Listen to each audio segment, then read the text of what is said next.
Alors, là, on va parler d'une décision importante quand on scanne, parce qu'on va avoir, je vais amener les deux types de scanners. Le scanner fixe, qui est là, et le scanner mobile, qui est là, qui se travaille un peu à la main. Voilà, on va scanner en marchant, en bandoulière, on va avoir le data logger, donc tout l'ordinateur avec l'ensemble des informations qu'il y a dessus. Et le scanner fixe qui est là, qui va se positionner à plusieurs points. Ce qu'il faut savoir, et je suis sûr que vous le savez, la limite de la technologie scanner, c'est la limite physique. Si j'ai un mur, je ne sais pas ce qu'il y a derrière ou ce qu'il y a à l'intérieur. Des fois, des gens nous disent « Ah, je voudrais relever, je veux voir s'il y a les tuyaux qui passent au sol. » Je ne sais pas le faire. Parce que sur du laser, même s'il y a une personne qui est debout, si vous le lancez, je suis là, vous n'aurez même pas le mur qui est derrière parce qu'il va s'arrêter sur moi. Donc, pour pouvoir faire, par exemple, ici, je suis obligé de faire un point là, un point devant la porte, un point de l'autre côté de la porte, un point de l'autre côté, pour que je crée un cheminement. Avec ce qu'on avait appelé la notion de recouvrement, en veillant à ce qu'il y ait un minimum de recouvrement entre les scanners. D'accord? Et le scan mobile règle ce problème-là, parce que le scan mobile, je le prends, pop, pop, pop, pop, je me balade. Vous allez me dire, c'est formidable, on devrait oublier ça. C'est ça, non? On ne peut pas. Pourquoi? Oui, les limites de chacun, mais tu ne me dis pas plus.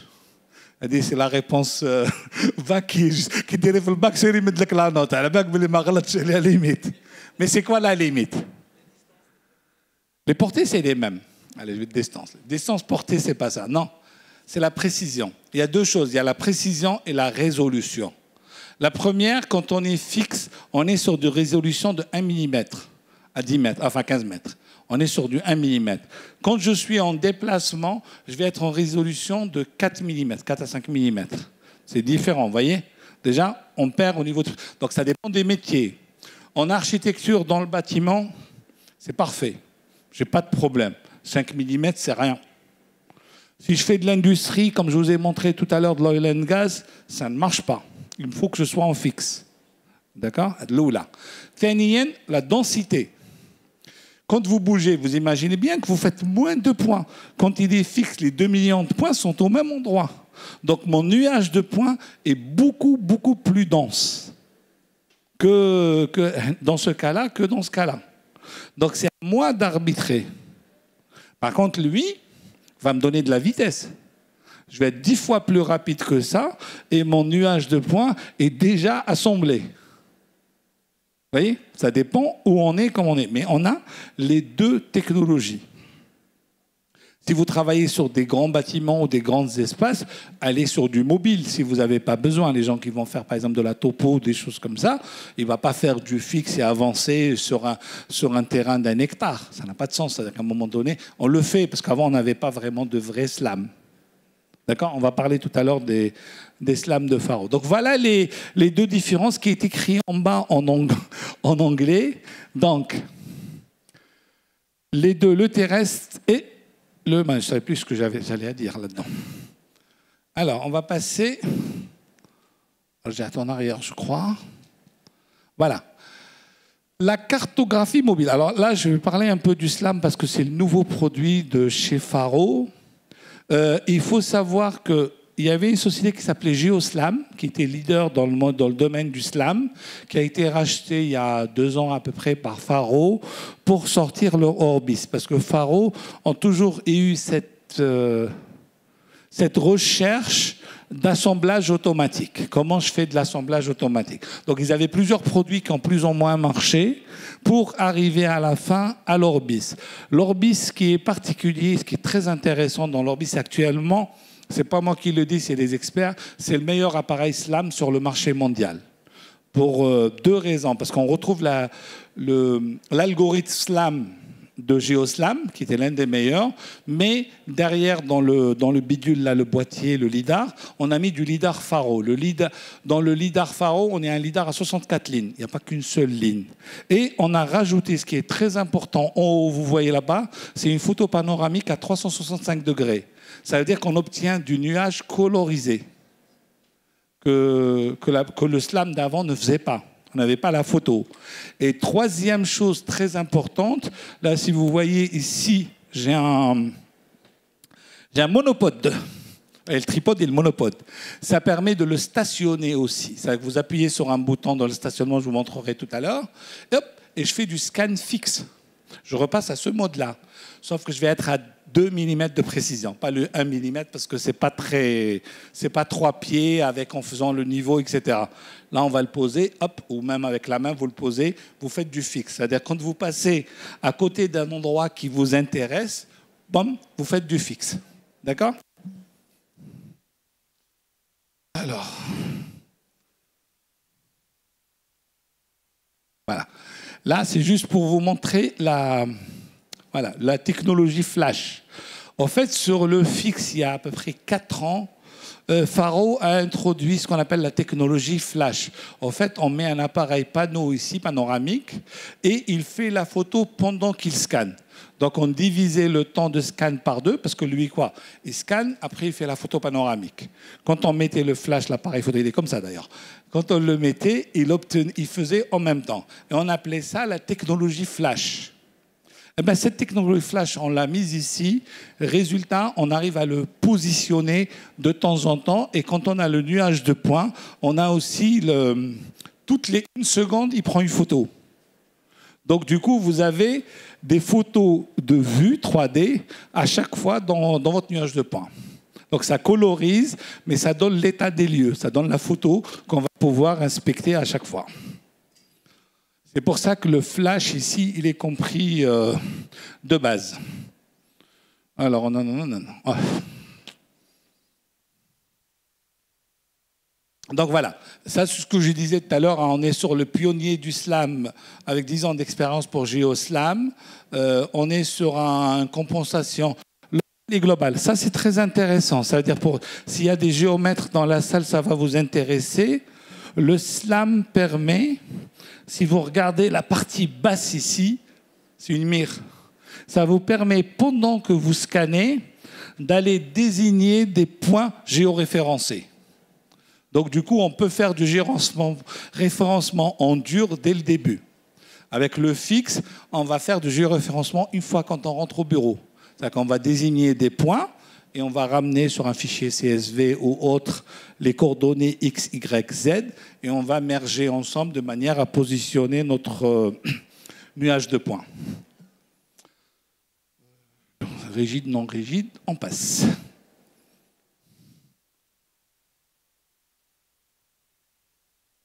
Voilà, bon, ça c'est rapidement pour vous montrer en quoi il est constitué. Il est piloté par un téléphone, une tablette, et on arrive à le voir. Donc ça c'est un peu ce qu'on a dans l'appareil. Je passe si vous permettez. Donc ça c'est ce qu'on disait tout à l'heure. Et là, on retrouve le logiciel Stream qui est sur le téléphone et qui permet, pendant que vous bougez, de montrer le chemin. Je vais vous montrer tout à l'heure une vidéo. Voilà. Donc, real time. Bon, ça, c'est le logiciel Stream. Hein. Voilà. Là, on a un exemple. J'espère qu'elle va démarrer.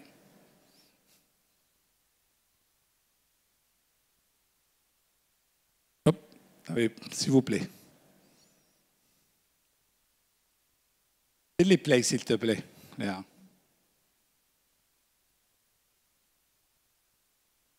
Il est là-bas.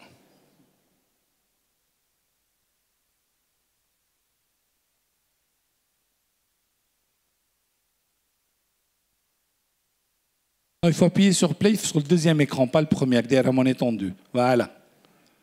Appuie sur Play là-bas. Non, sur le triangle. Toc, une fois. Ça va passer. Normalement, tu auras les 2 barres pour dire qu'il est en Play.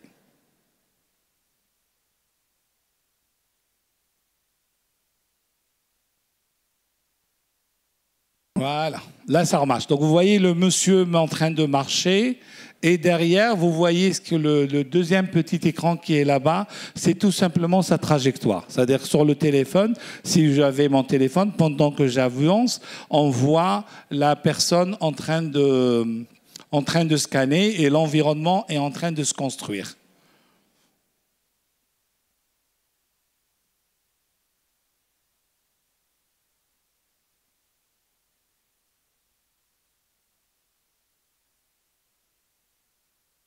Là, il a fait un point fixe. Il a positionné. Donc, vous voyez, il y a 15 secondes, il s'est posé et il a fait un point fixe ici. C'est-à-dire que c'est un point fixe. Vous savez quel est l'intérêt des points fixes aussi? Est-ce que vous pouvez imaginer à quoi ça sert de faire des points fixes? Est-ce qu'il y en a parmi vous qui arrivent à voir? Oui? Pour? C'est presque juste. Vous devriez lui mettre des points en plus à ce jeune homme pour la prochaine note. Alors, c'est un peu ce qu'il a vu. En fait, avant, on ne savait pas assembler des slams, enfin des slams. Pour être un bâtiment, vous allez faire le premier niveau, vous faites le deuxième niveau, vous faites le troisième niveau, parce que dans le slam, il faut boucler, il faut revenir au dernier point pour fermer. On ne savait pas les mettre ensemble. Mais quand on fait du positionnement, je vais faire un point de positionnement sur les paliers d'escalier, je vais pouvoir les assembler et trouver des points en commun. Donc du coup, là, il a refait un autre point, mais pendant que la vidéo parle, on va pas. Vous savez, pour assembler 2 scans fixes, qu'est-ce qu'il faut? Allez. Faut? Non. C'est pas votre élève, hein? Vous ne pourrez pas lui enlever des points, ça va. Bon, c'est là. Sinon, j'allais lui dire de vous enlever des points. Non, je rigole. Hein. Alors, est-ce qu'il y en a parmi vous qui peuvent me dire qu'est-ce qu'il faut pour assembler 2 scans? Oui.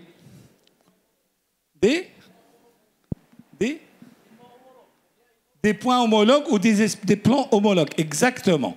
En fait, pour pouvoir assembler des scans, c'est comme vous faites des 3D ou vous faites de la mécanique, vous voulez mettre des scènes ensemble. Il faut que vous ayez des cibles en commun. Et dans les cibles, on va parler de 2 choses, de cibles artificielles et de cibles naturelles. Une cible naturelle, c'est quoi? Vous prenez 2 3D. Vous dites, voilà, ce mur-là, je le vois là et je le vois sur le deuxième scan. Il va les caler. Sauf que vous allez toujours avoir un mouvement dans ce sens et un mouvement dans ce sens. Vous dites, tiens, le sol, c'est le même. On est bloqué, mais on reste quand même. Je vais lui dire, le mur en face, c'est le même. Donc, ça va le bloquer. Donc, il me fallait au moins 3 contraintes. 3 points. Ça, c'est des éléments. Et les cibles artificielles, eh ben, c'est des points, c'est des cibles qu'on va mettre, c'est des sphères, c'est des choses comme ça. Eh bien, le fait de faire des points fixes avec le slam va permettre de désigner des cibles en commun pour pouvoir superposer mettre ensemble des scans. Et là, vous voyez, du téléphone, on a la possibilité, là, on a le projet, sur les 3 petits points, on va pouvoir le télécharger sur le cloud si on veut travailler sur le cloud, ou le télécharger en local et travailler localement. Actuellement, je crois que c'est les rares slams qui n'ont pas besoin de cloud et d'Internet pour être assemblés. C'est très important, ça vous paraît peut-être pas important, mais pour les étudiants, je leur dis, parce que beaucoup de projets ont un niveau de sécurité qui ne permet pas de les envoyer sur le cloud. Si je vous fais travailler sur un bâtiment, je ne sais pas moi, de la défense ou ce que vous voulez, il n'est pas possible de l'envoyer sur le cloud pour aller le mettre en place et de le récupérer. Ça n'a pas de sens. Donc, vous devez sécuriser et l'utiliser en local sur la machine. Donc, voilà. Là, c'est quelques résultats. Donc, vous voyez, avec le slam, c'est assemblé directement, mais si j'avais fait avec le fixe, j'aurais été obligé d'aller tourner autour du bâtiment. Quelques résultats. Là, je vous montre quelques données, quelques résultats. Voilà. Là, on voit par exemple des maps. Vous voyez, le résultat, il est quand même pas mal. Pour pouvoir dessiner par-dessus, c'est assez clair. Là, c'est des locaux. Hop. Pareil, ça je passe. Là, on voit le bâtiment d'Oracle avec le test aux États-Unis. Ça, c'est des images de Faro. Hein. Là, on voit une façade. Et vous voyez, en haut, on commence à voir de moins en moins. Il ne faut pas oublier qu'on perd de précision, plus on s'éloigne du scanner. Pardon. Alors.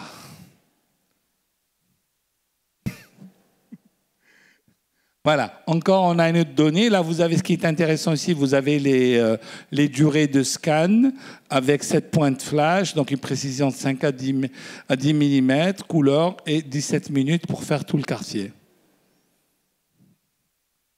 Encore une idée. Donc vous voyez ici. Alors ça c'est intéressant, on a un extérieur pluie. Ça veut dire que sur le slam, actuellement, on a des filtres qui permettent d'enlever les objets au mouvement. Ce qui est très intéressant sur Faro Connect. J'ai pas ma machine, mais je vous aurais montré. Là, voilà. Là, on est sur des données d'Orbis, pareil, un scan de 1 heure. Pour avoir une idée, pareil, ici, imaginez 7 minutes tout ce bâtiment-là. Pour vous donner en termes de relevé. Si je devais le faire avec le fixe, j'en aurais eu peut-être pour 3 heures, voire 4 heures.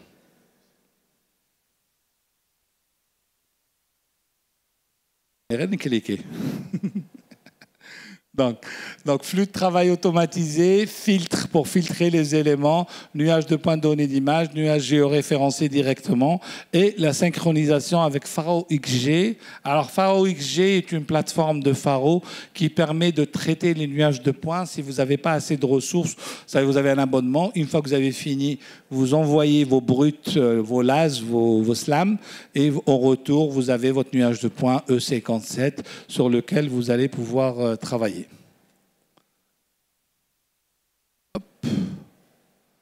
Donc ça, c'est Stream, c'est le logiciel dont je parlais tout à l'heure. Alors je passe rapidement, réduire le temps. Bon, ça c'est de la pub Faro. Alors, et là, on voit l'Orbis Slam en LED, donc l'ancienne génération et la nouvelle génération avec la colorisation. On voit vraiment la différence entre les deux. Alors, pareil, le fixe, on est sur 25 minutes. Et vous allez voir quand, avec un slam, on est en 2 minutes 30 sans aucun point flash. On a juste rebouclé et on va, je crois, à 5 minutes sur la prochaine diapo si on fait des points flash. Vous ne le voyez pas, mais mon doigt, il n'arrête pas de cliquer, mais il ne les capte pas. Donc voilà. Donc vous voyez, avec 15 secondes, plusieurs points, on refait la même bâtisse avec les éléments.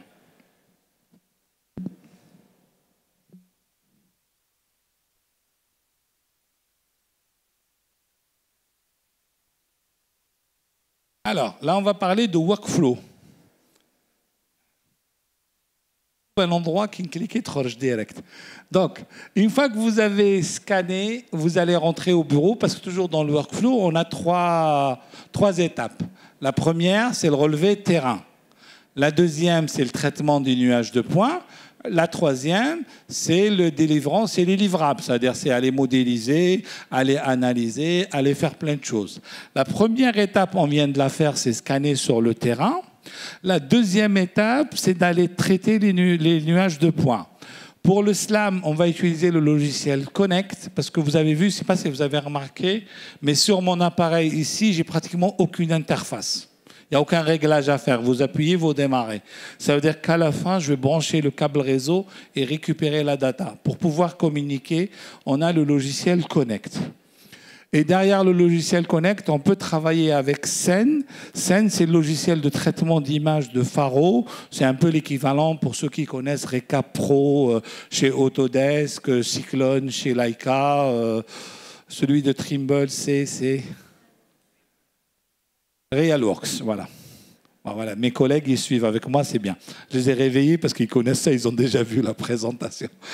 Donc voilà, Scène. Ça veut dire que si vous faites du fixe, vous allez direct dans Scène. Si vous faites du mobile, vous passez par Orbis avant d'aller sur Scène. Petite indiscrétion, on nous annonce peut-être la disparition d'Orbis et que Scène va récupérer directement les slams. Mais ce n'est pas pour demain. Connect va disparaître et c'est Scène qui va récupérer directement à partir du SLAM. Ça fait partie des développements prévus par Faro. Donc voilà. Et derrière, optionnel, Faro Sphere XG. Pour ceux qui ne veulent pas utiliser Connect, peuvent utiliser Sphere XG, qui est une plateforme sur le cloud. Voilà. Vue d'ensemble du flux de travail par rapport au SLAM. Donc, acquisition, transfert des données, traitement des données. Ça, c'est en ligne, hein. C'est la partie cloud. Et juste derrière, on va avoir la partie offline. Voilà. Et là, on est sur la partie capture. On va aller... Non, ça, c'est se faire toujours. Je souffre avec cette télécommande. C'est pas les piles. Mais bon. Voilà, travail hors ligne, acquisition, transfert de données. Alors, ce qui est important ici, c'est qu'on peut faire le transfert par Wi-Fi, par RJ45 ou par USB. Faro Connect, Faro Send pour le traitement, et on a fini le traitement. Tout le monde est d'accord avec moi? Ça va, j'ai perdu personne? Voilà. On n'a pas le temps, sinon je vous aurais fait des démos avec le scanner. Trouve l'angle.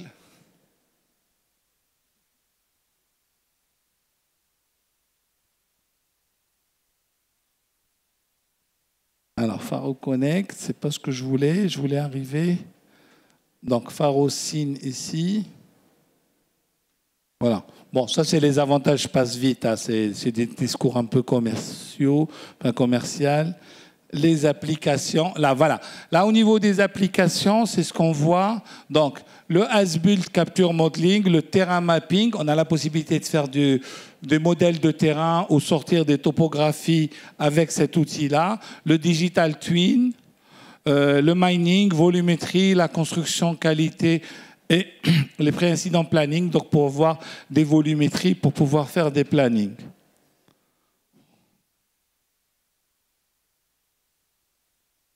Voilà. Là, on voit ici les éléments où on peut le faire. Alors, par contre, vous voyez la partie en bas qu'on va pouvoir faire uniquement avec du scan fixe. Si vous travaillez sur du patrimoine, par exemple, vous voulez avoir de la fidélité, c'est-à-dire le premier exemple que je vous ai montré, on n'était pas capable de le faire avec le SLAM parce qu'on n'a pas les détails et la densité nécessaire pour pouvoir faire du patrimoine. Les pipes, quand on a des objets trop petits, parce que l'objet trop petit, on n'arrive pas à le faire. Des grandes portées. Il faut savoir que le scanner, bon, c'est vrai que je ne l'ai pas dit, on a des portées de 70 mètres, de 150 mètres, jusqu'à 350 mètres. Il y a des fabricants qui prétendent qu'ils peuvent faire du 800 mètres, mais c'est une autre question. Et alors que le SLAM, on est sur une distance de 50 à 80 mètres. On vous dit même d'éviter d'aller à 80, de rester à 50. Vous voyez? Donc si vous êtes sur des hauts bâtiments, ce n'est pas l'appareil qu'il vous faut, à moins que vous montez dans une nacelle ou pour vous rapprocher de vos objets. D'accord? Par contre, en haut, tous les projets du haut, on va pouvoir les faire avec le SLAM. Mais en combinant les deux, on peut tout faire pratiquement. Donc là, vous avez quelques customer cases en général. Tout à l'heure, je vous montrerai des exemples à nous. Hein. Ça, c'est des exemples en général. As-built capture, on les a vus tout à l'heure. Je suis en train de revenir en arrière, ça. Hop. Là, on est sur du calcul de volume. Donc, vous voyez le tas là-bas, on va pouvoir calculer des volumes. Les routes. En PSA, donc c'est la sécurité. Hop. Je vais aller à ma vidéo. Je crois que c'est elle. C'est une vidéo, celle-là, normalement. Je voulais juste vous montrer comment fonctionne... Ah, voilà. C'était la dernière, c'est la vidéo. Voilà. Faites-moi play, s'il vous plaît. On va regarder une petite vidéo.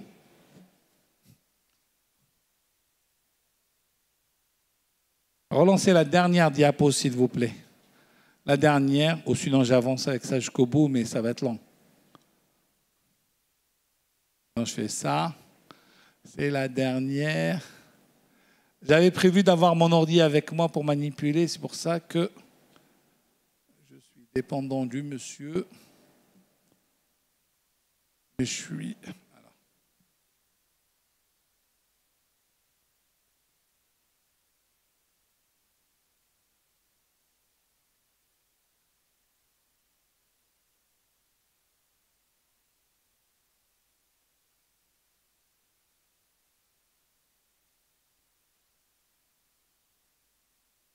Lancez celle-là, c'est bon, elle va arriver, elle est en train de tourner. Donc, c'est une vidéo de fonctionnement du logiciel Connect. Elle arrive, c'est un peu long.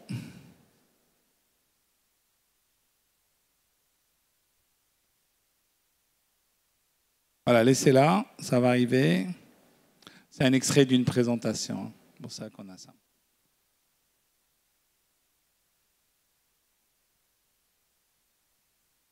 prévu de le faire en direct, c'est pour ça que je n'ai pas l'ordi ici.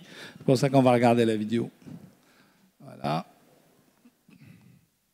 Bon, ça c'est traitement Sphere XG, l'envoi. Vous voyez, le Sphere XG, c'est une plateforme qui ressemble à ça, qui vous permet de voir votre nuage et de le récupérer.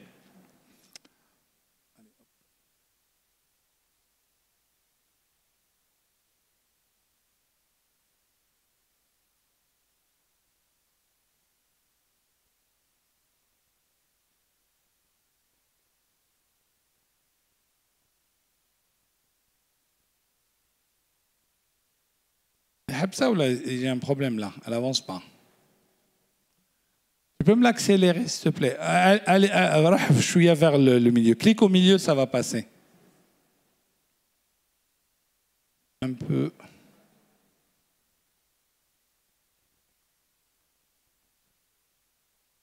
Voilà, clique, avec la société d'avancer. Voilà. Un peu là, vas-y, même la main, les chahira. Hop, c'est bien.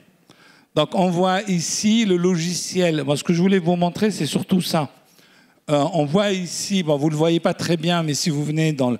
Donc, ça, c'est l'interface de XG. On voit les projets. Ce qui est intéressant ici, on voit des projets qui sont sur la machine et les projets qui sont sur votre ordinateur. À partir de là, vous allez retrouver ici une série de couches qui sont tout simplement la LAS, donc c'est la boucle. Les photos, là, vous voyez par exemple ici, vous ne le voyez pas très bien, mais vous allez voir, il y a l'espèce de photo panoramique 3D, et c'est des couches et le logiciel. Bon voilà, vous allez pouvoir voir, là, il a chargé la couche, et on a derrière des filtres, des couleurs, des clipping box pour pouvoir, voilà. Je fais un clipping box pour voir le détail, etc. Tout ça nous le permet par le logiciel Connect. Ça, c'est une démo, comment on travaille sur un projet. Est-ce qu'il y a des questions? Alors, je suis un peu dans les temps parce que j'avais prévu 1h30 avec une demi-heure par séquence et je suis dans les temps, donc ça va. Bon, je dépasse un peu de 5 minutes, mais je suis à peu près dans les temps. Est-ce qu'il y a des questions dans la salle? Sur la partie workflow. Est-ce que j'ai répondu à la question du monsieur tout à l'heure qui me disait comment on assemble? On n'a plus à poser la question, merci. Il y a une question dans la salle? Non? Oui. Il y a le monsieur. Vous pouvez lui donner un micro. Voilà, allez-y.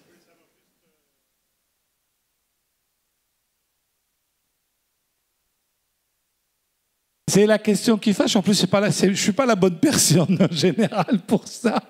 Mais c'est une bonne question en général. Alors, en Presta, si je dis en Presta, c'est-à-dire si nous, on devait faire une Presta, on fait de l'évaluation jour-homme. C'est-à-dire qu'on regarde les plans, des photos, et on se dit, voilà, il faut tant de temps, notre coût homme est de temps, et on arrive à le faire. Je suis incapable de vous le donner en dirham marocain parce que je ne connais pas très bien le marché. C'est plus notre ami Abdelila qui travaille sur ça. Maintenant, pour les scanners, on a une gamme de prix. Je vais vous le balancer en prix public dollar, comme ça vous avez une idée. Le fixe à 70 mètres, on doit être autour de 35 000 $. Et le slam, il nous annonce un prix. Bon, il nous annonce. Le prix public est de 45 000 $. Après, ça dépend ce que vous mettez comme accessoire, ce que vous ne mettez pas, etc. Mais une bonne configuration correcte, on sera dans les 45 000, 48 000 $. Sur la partie slam. Hein. Partie fixe, on va être un peu moins, plutôt dans les 40 000. Mais là, je vous donne vraiment des prix publics. Voilà, mais une chose que j'aimerais bien préciser ici, chez Pharos, ce qui est sympa, ils ont aussi la gamme CPO, c'est Certified Pre-Owned. Donc au final, ils ont des produits de démo. Un petit peu comme chez les fabricants de voitures, ils ont les produits neufs, ou donc les produits qui ont drive test, donc ils peuvent revendre les drive tests. Et chez Faro, ils ont ce système-là. C'est pas tout le temps qu'ils ont de la disponibilité. Donc ils ont des scanners que eux ils utilisent pour les démos. Donc pour les payer, par exemple, avec un faible pouvoir d'achat, on peut leur proposer ça au cas où il y a de la disponibilité. Et là, on peut gagner 20-30% par rapport à un produit neuf qui n'a jamais été utilisé. Maintenant, pour répondre à la Presta, nous, on a deux types. Au final, on a une formule hybride. Un client... Excuse-moi, je t'interromps juste pour se mettre juste la vidéo. Vous voyez ici, dans le Faro Connect, on a du scripting, c'est du script simple. C'est-à-dire qu'on peut se rajouter soi-même ses propres filtres. On s'est amusé à faire ça.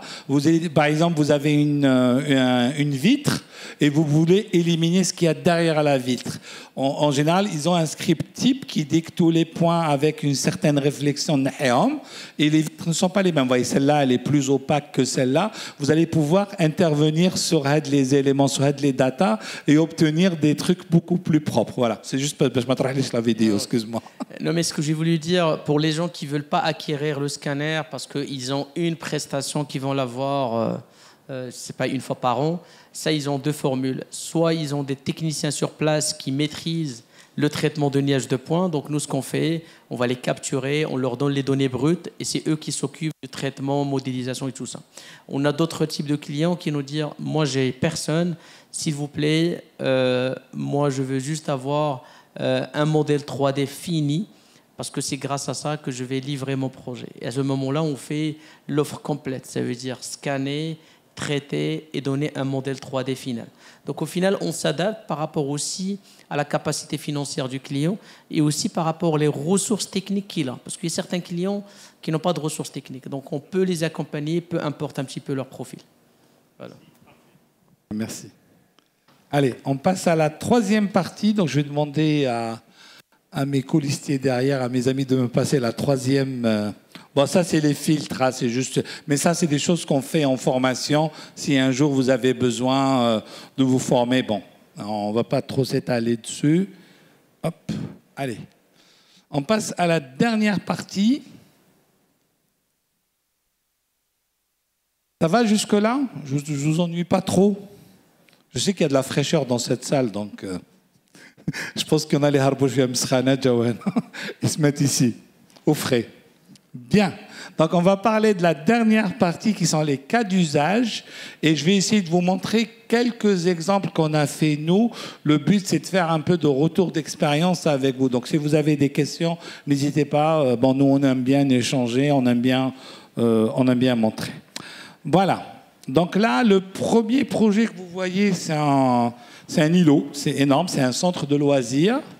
Et on va voir la vidéo. Bon, on fait toujours des petites vidéos pour le client à la fin pour qu'il puisse vendre aussi, lui aussi, sa presta. Souvent, on a affaire à des éléments. Et là, vous voyez, c'est un très grand terrain, des terrains. Je crois qu'il y a 4 terrains de foot, 12 terrains de tennis, une piscine. Et je vous laisse un restaurant, un centre de loisirs. Et c'est un projet qu'on a travaillé dessus, je crois, 6 mois à peu près en scan, parce que ça s'est fait en plusieurs parties. Et après, ça s'est modélisé par équipe. Vous voyez là l'élément. On voit ici les parties.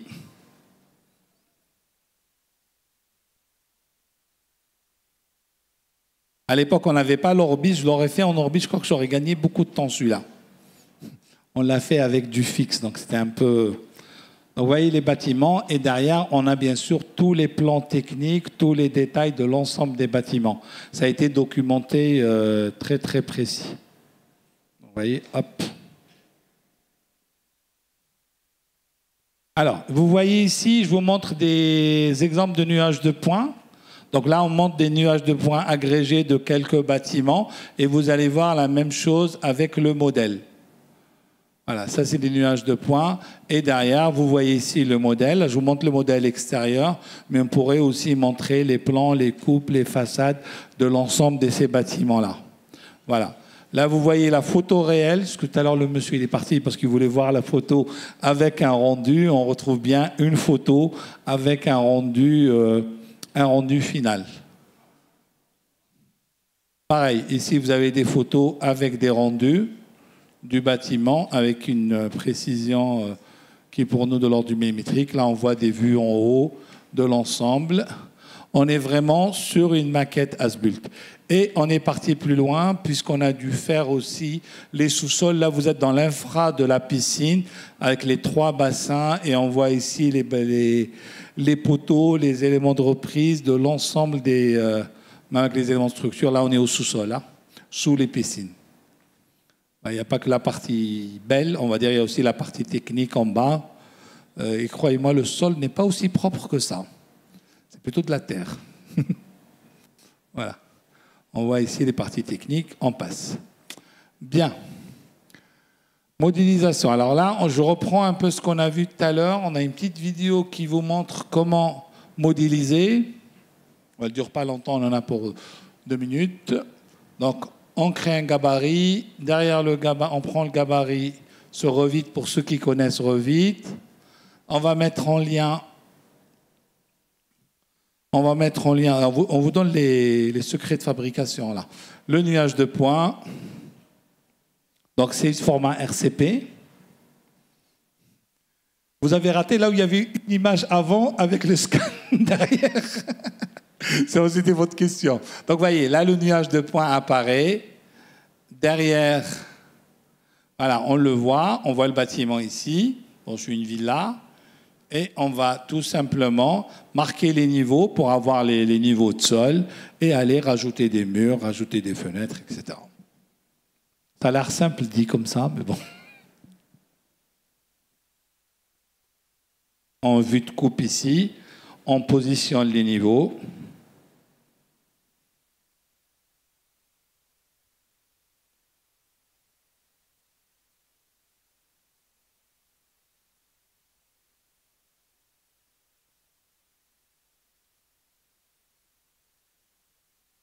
Du moment qu'on a rajouté le niveau, on va se retrouver avec le niveau comme ça en plan. On va mesurer l'épaisseur d'un mur et prendre un mur de l'épaisseur en question et le dessiner. Voilà, il fait un alignement du bâtiment pour l'avoir nord-projet, pour pouvoir dessiner à perpendiculaire, enfin en ortho normal. Voilà, hop, on fait tourner le bâtiment. Et derrière, comme c'est une petite villa toute simple, je crois qu'il y a combien, 60 mètres carrés par étage à peu près, je crois. Voilà. Après, on définit le décalage par niveau, par étage, et on dessine. Est-ce que vous avez des questions sur ça? C'est clair, c'est pas très compliqué ça. À partir de demain, vous pourrez tous modéliser. Là, tu perds du business à blé, là. Allez. Je passe si vous êtes d'accord, parce que bon, c'est un peu répétitif. On retrouve, hop, on vous montre les... Là, il mesure le mur, parce que forcément... Et là, il le fait... Alors, c'est bien, ça me permet de parler des solutions as-built. En fait, là, il le fait en manuel. Il dit, voilà, le mur est de là à là. J'ai un mur de 20. Il va aller construire un mur de 20 et le mettre. Il faut savoir qu'il existe aujourd'hui des outils de modélisation automatique ou semi-automatique. C'est-à-dire, vous allez lui dire mur, vous tracez un trait, et lui, il va détecter l'épaisseur du nuage de points, il va vous mettre le mur. Vous dites, je veux un tuyau de là à là, et lui, il va détecter le diamètre, il va le mettre. On a de l'intelligence, pour reprendre la notion d'IA, il y a de l'intelligence artificielle qui permet d'aider au niveau de la modélisation. Là, on est sur le gars, voilà, générique, il a créé son mur, et en création de leur mur, il va dessiner dessus. Donc voilà. Là, on va construire la même manière des tuyaux. UMEP. Voilà, pareil. Donc là, on prend un projet, un gabarit. Voilà, pipe RVT. On a un nuage de points derrière. Donc on ouvre. Vous voyez que le nuage de points est en lien, tout simplement.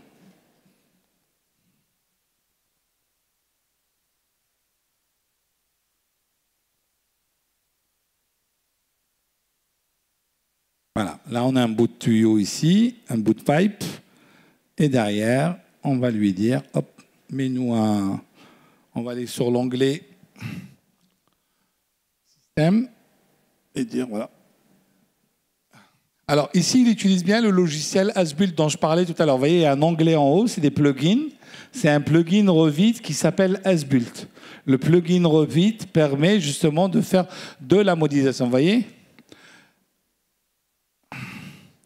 Et les plugins Revit ici ramènent aussi des objets de bibliothèque qui sont propres à Faro, développés par Faro dans ce cas-là.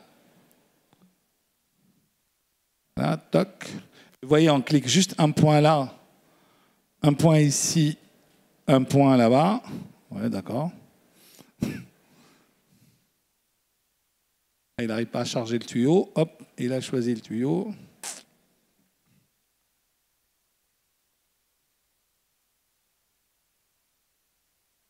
Là, il dit de ce point-là à ce point-là, il est déjà créé directement.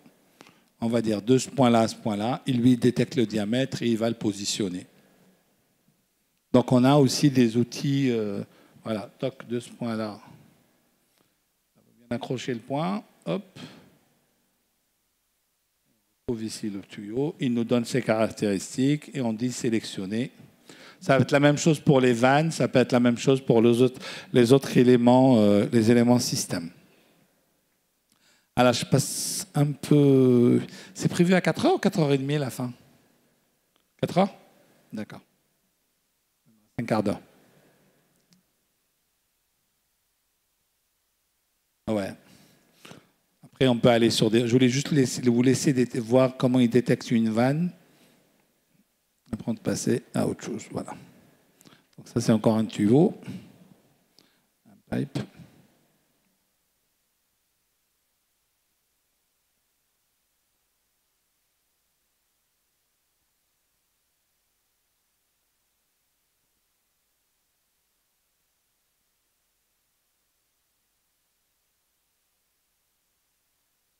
Passer. Bon, modélisation de terrain à partir de nuages de points. Là, je prends l'exemple de tout à l'heure qu'on a vu l'espèce d'îlot de loisirs. Donc, on a un nuage de points. Vous voyez, c'est des terrains qui sont comme à gauche pour obtenir ce que nous avons à droite, qui est tout simplement le modèle MNT, le modèle numérique du terrain.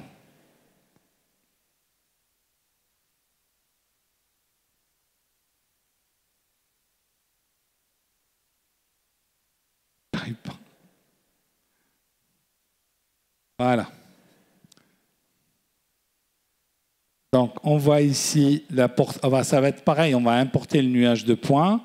Une fois qu'on a importé le nuage de points, on va utiliser un petit utilitaire de modélisation de terrain, c'est un plugin, et qui va tout simplement modéliser le terrain.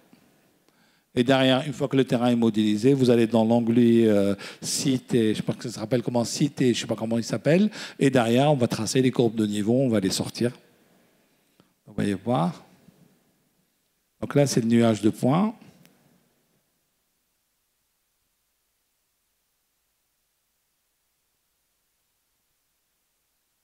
Les différentes couleurs, c'est les différentes stations. C'est pour ça qu'il y a plusieurs couleurs. C'est les différents scans. Scan 1, scan 2, scan 3, etc.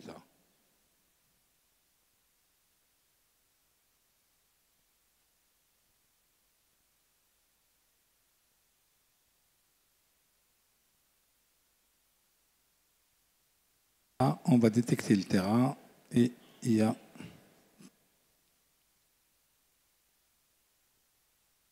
Quand c'est propre et ça marche, c'est génial.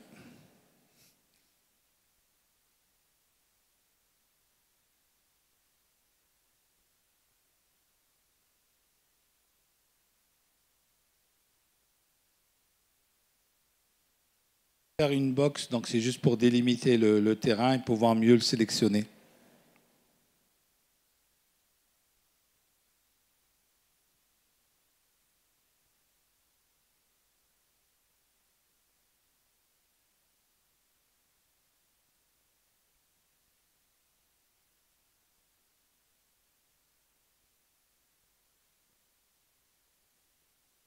Et vous voyez, on a créé le terrain.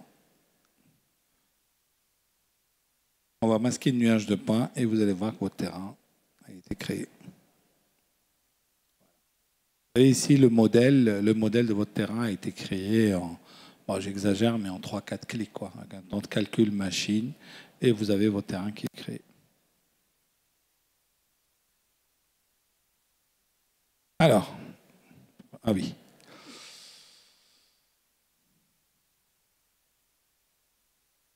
Là, on passe un peu, bon, ça on l'a déjà vu, c'est de la modélisation, l'utilisation du scanner dans l'oil and gas et l'industrie. Donc, vous voyez, une fois qu'on a relevé, c'est la même chose. Je vais vous montrer des exemples à nous, mais ça, c'est juste pour montrer. Pareil, on choisit des équipements.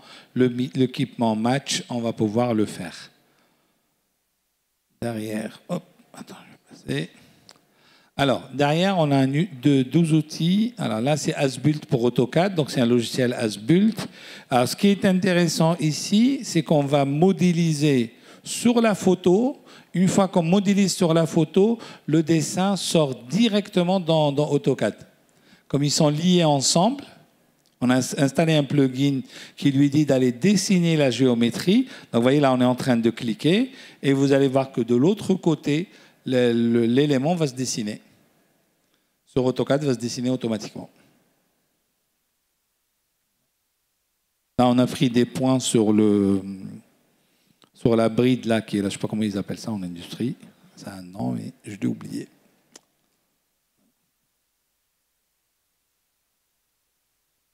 Voilà, et ça se dessine automatiquement. Je suis en train de dessiner de l'autre côté sur mon logiciel scène, parce que là, c'est la scène qui est complètement à droite. Pendant que je suis en train de cliquer sur scène, il est en train de dessiner sur AutoCAD. Ça va, des questions? Ah, c'est la fin de semaine, c'est le samedi qui fait ça. Monsieur l'enseignant, vous ne pouvez pas motiver vos étudiants pour qu'ils participent? Non? Bon, allez. On est en train de dessiner et de l'autre côté. Alors, je vais passer parce qu'il ne me reste pas beaucoup de temps. Pareil. Et à partir de là, on va convertir tout simplement un nuage de points en modèle numérique. Vous voyez ici, on a un modèle numérique. Alors, à partir de là, je vais vous montrer un de nos exemples. Là, il s'agit du Asbuilt de la raffinerie Sogara au Gabon, c'est à Port-Gentil. Donc, c'est toute une raffinerie sur plusieurs hectares qui a été scannée complètement et modélisée. Donc, voilà, là, c'est un bout de modèle sur AutoCAD. Et là, vous avez quelques retours d'expérience. Donc, nombre total de scans, c'est 1400 positions. Total scanning, 35 jours. Traitement, 25 jours. Et modélisation, on est sur 168 jours. Je parle de jour homme, hein. C'est-à-dire si vous mettez, si on était 3, on va diviser ça par 3, etc. Et derrière, on a le modèle. Ce qui est intéressant aussi, comme c'est un projet à l'international, nous l'avons fait avec une plateforme collaborative qui permettait d'avoir un expert sur place, un expert ailleurs, et pouvoir s'échanger entre eux via cette plateforme qui est BIM 360 d'Autodesk. Voilà. Calcul de volume. Je vais vous montrer juste un exemple de calcul de volume. Ici, on est dans une cimenterie et on a un stock de clinker. Donc là, on va tout simplement nettoyer, enlever les éléments qui ne nous intéressent pas pour garder que le talus ou le tas que je veux mesurer. Et là, je continue à nettoyer. Hop. Donc là, on délimite les zones à mesurer.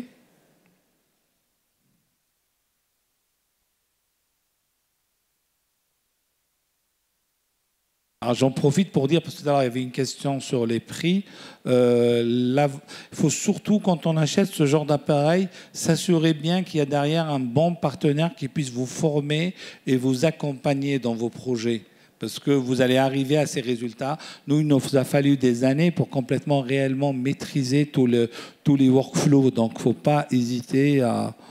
On ne sélectionne pas uniquement un appareil avec le moins de 10 ans, mais on sélectionne aussi un partenaire qui est capable de nous former, de nous accompagner, d'être là, etc. Donc, voilà. Moi, j'ai pas ma main. Donc, l'idée ici, c'est bien de détourer le tas. Lui, il va le trouver et derrière, lui donner un plan de base et il va faire du meshing. C'est-à-dire qu'on va créer une volumétrie surfacique, c'est ça le meshing. Et comme on a un volume en surface, les logiciels savent calculer le volume de cette surface-là. Voilà. Là, il arrive, c'est les zones de sauvegarde.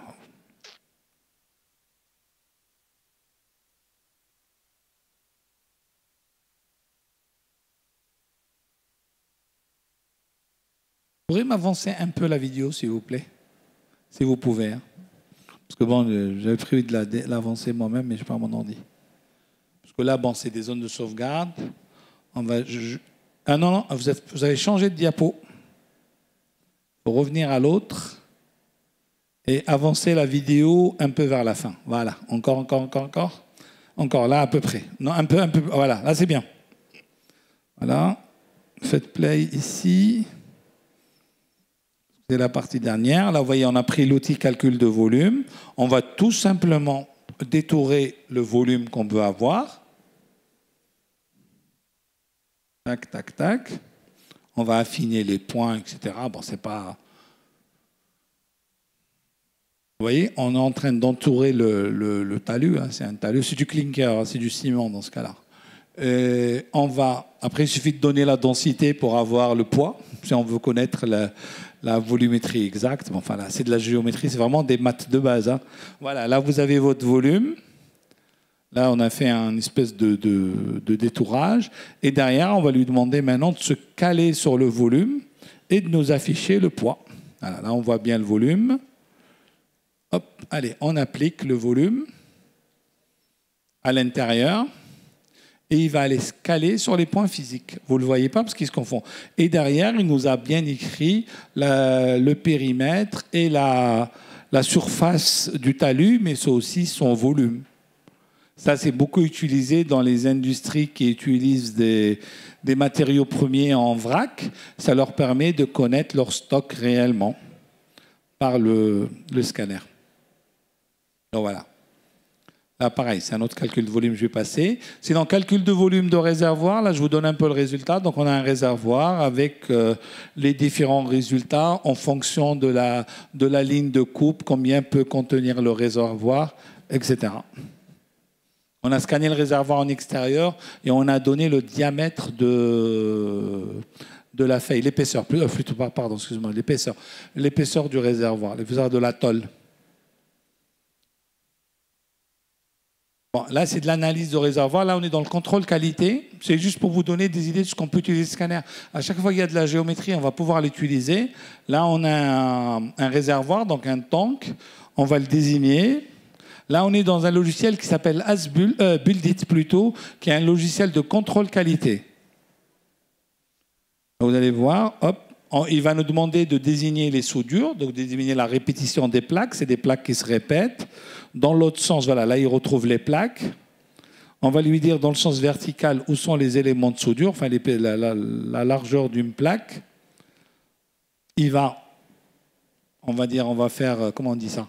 Il va ouvrir le volume, le mettre en mode feuille, et on va analyser les déformations sur la feuille. Là, il est en train de calculer, et il va nous sortir un rapport, section par section, la déformation du volume. Et ça, c'est très prisé dans les industries qui utilisent les réservoirs, entre autres les gens qui font du pétrole, etc., parce que les déformations, il y en a toujours, parce qu'il y a de la pression de volume. Il faut toujours les calculer pour que ça reste dans le tolérable. Le logiciel est aussi configuré pour avoir la tolérance de manière à dire à quel moment la tolérance elle est passée. Là, il va générer le rapport. Voilà, et vous voyez, c'est la plat.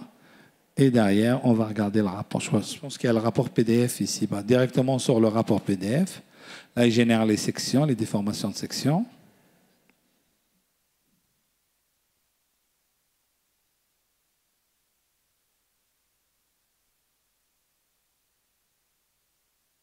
Hop. On génère le rapport PDF et vous avez votre rapport PDF sur plusieurs pages, section par section, mesure de la section, les déformations de la section, etc. Voilà.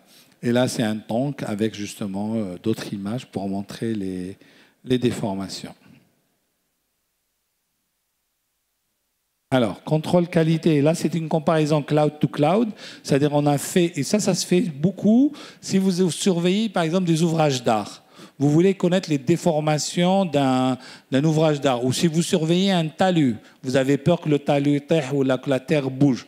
Vous allez faire un scan aujourd'hui, un scan dans un mois ou dans 3 mois ou l'année prochaine, et vous allez les comparer, comme on est sur le même endroit, et on va avoir les différences entre les nuages de points. C'est vous qui interprétez, c'est votre métier. Hein. C'est quelqu'un qui surveille, qui fait du surveying ou un ingénieur. C'est lui qui sait si le pont est arrivé à un seuil qui n'est pas bon ou de rupture, etc. Mais le logiciel vous permet de comparer cloud to cloud. Sinon, on a aussi de l'analyse planarité de sol. On a coulé une dalle et on veut savoir si elle est plane ou pas. Comme on a du nuage de points, on va désigner un plan et il va nous donner les déformations du plan. Voilà, là c'est le plan de base. Et à partir de ce plan de base, on va avoir les éléments qui sont saillants. Voilà. Et ça ressort et on aura un rapport derrière.